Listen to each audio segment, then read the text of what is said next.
ജമ്മു കാശ്മീരിൽ ബസ് തോട്ടിലേക്ക് മറിഞ്ഞ് 20 പേർ മരിച്ചു. 20-ലധികം പേർക്ക് പരിക്കുപറ്റി. ജമ്മു പൂഞ്ച് ഹൈവേയിൽ കാളിധർ മന്ദിറിന് സമീപത്തുള്ള 150 അടി താഴ്ചയിലേക്കാണ് ബസ് മറിഞ്ഞത്. സിബി ജോസഫ് ചേരുകയാണ്. സിബി, എങ്ങനെയാണ് അപകടമുണ്ടായത്? ഇപ്പോഴത്തെ സാഹചര്യം എന്താണ്?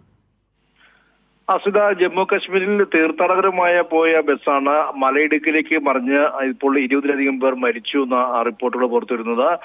മരണസംഖ്യ ഇനിയും ഉയരാനുള്ള സാധ്യതയുണ്ട്. അവിടെ രക്ഷാപ്രവർത്തനം പുരോഗമിക്കുകയാണ്. 20-ലധികം പേർക്ക് പരിക്കേറ്റതായും റിപ്പോർട്ടുണ്ട്. ജമ്മു പൂഞ്ച് ഹൈവേയിൽ കാളിധർ മന്ദിറിന് സമീപമുള്ള മലയിടുക്കിലേക്ക് ബസ് തെന്നി മറയുകയായിരുന്നു. ഈ UP-യിലെ ഉത്തർപ്രദേശിലെ ഹത്രാസിൽ നിന്നുള്ള തീർത്ഥാടകരാണ് ഈ ബസ്സിലുണ്ടായിരുന്നത്.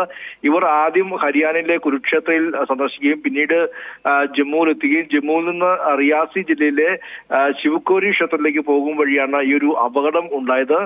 ഏകദേശം 150 അടിയോളം താഴ്ചയിലേക്ക് ഈ ബസ് മറിഞ്ഞു എന്നുള്ളതാണ് പോലീസ് പറയുന്നത്. എന്നാലും പോലീസും നാട്ടുകാരുമെല്ലാം തന്നെ എത്തി അവിടെ രക്ഷാപ്രവർത്തനം തുടർന്നുകൊണ്ടിരിക്കുകയാണ്.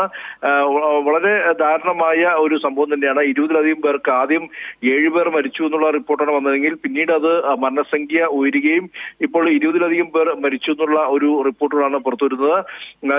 ചോക്കി ചോറ ബെൽറ്റിലെ തങ്ക്ലിമോർ എന്ന സ്ഥലത്താണ് ഈ ഒരു ദാരുണമായ അപകടമുണ്ടായെന്നും പോലീസ് പറയുന്നു. എന്തായാലും ഇനിയും കൂടുതൽ മരണസംഖ്യ ഉയരാനുള്ള സാധ്യതയാണ് ഇപ്പോഴത്തെ ഒരു റിപ്പോർട്ട് അനുസരിച്ച് നമുക്ക് മനസ്സിലാക്കാൻ കഴിയുന്നത്. എന്തായാലും ഇപ്പോഴും പോലീസുകാരും നാട്ടുകാരും ഉൾപ്പെട്ടുകൊണ്ട് രക്ഷാപ്രവർത്തനം പുരോഗമിച്ചുകൊണ്ടിരിക്കുകയാണ്. അസിത. സിബി ജോസഫാണ് വിവരങ്ങൾ നൽകിയത്.